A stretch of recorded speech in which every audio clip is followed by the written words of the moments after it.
Okay, everybody's been asking or wanting me to make a video of how I did my free motion on my domestic machine. I'm not an expert, to say the least. I'm very much a beginner. I'm still learning and still trying to teach myself, so as many tricks and tips as I can get, I take them up. When I first started to free motion, my husband had bought me some cheater paper. It's called Stipple Made Easy. They have borders made easy. It's all made of paper. And it's got a sticky back to stick it to the top of your pattern. When I realized what it was that I got, I realized I could make my own. Just by going online. There's plenty of places online that do, you have printable templates, that kind of thing. And you sew right through the paper. So it's super simple. It's no different than tracing the pattern onto your quilt. You just don't have to freehand it all.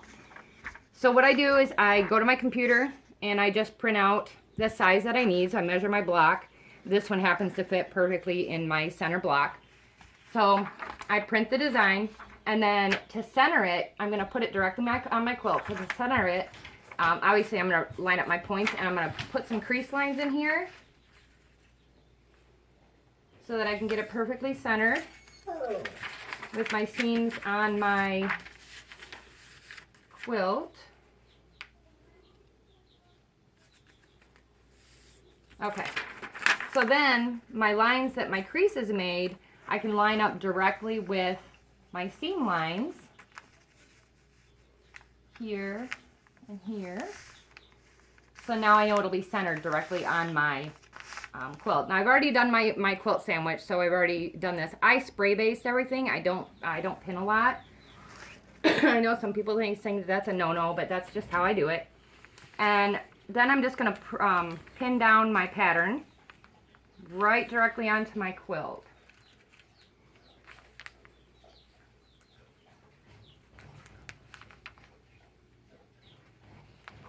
And forgive me, this is my first and probably my last video I will ever do. I can't get that to go through there. I quilt just for me, so I don't gotta get into all this teaching and that kind of thing.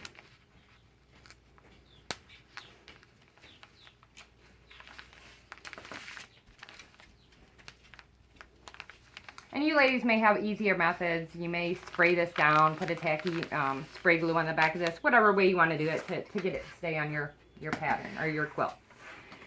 So then I go to my machine. I'm going to set my machine just for a straight stitch, and I'm going to put my thread length down to its very lowest possible, whatever I can get it, and then I always center my needle, and then I have my darner foot, which is what I use for my free motion foot here, and then of course drop my feed dogs. Okay, so then I just start, and basically all you're going to do now is you're going to follow these lines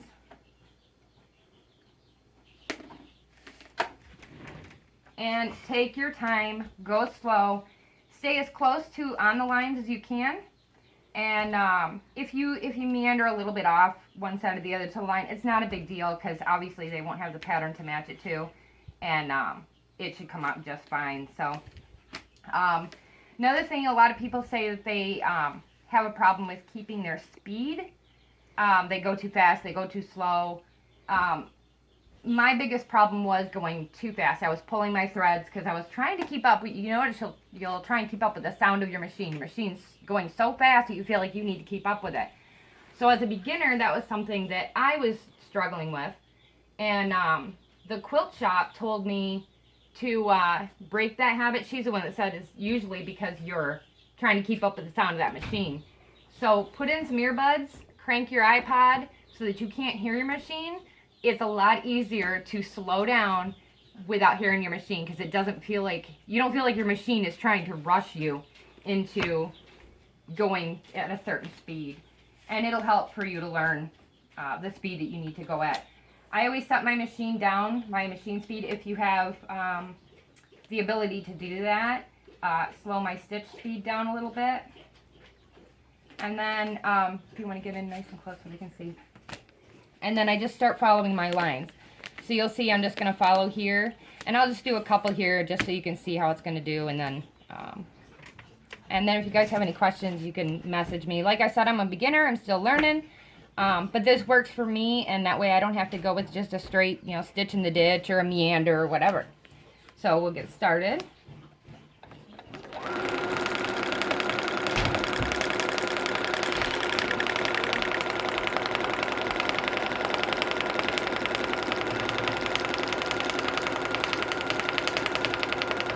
You can see I'm not going super fast, even though my machine sounds like I should go faster. Now, it's okay to pivot, so that, because obviously you want to see your lines.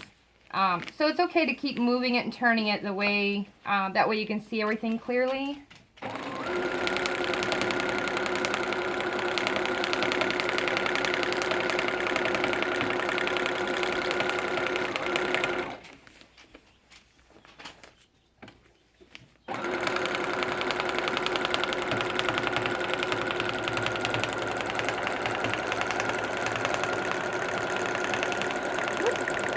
That one completely.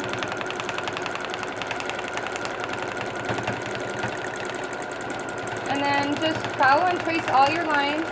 Now the nice thing is when you've got the paper, I'm going to stop right here for a minute. When you've got the paper, it creates its own perforation.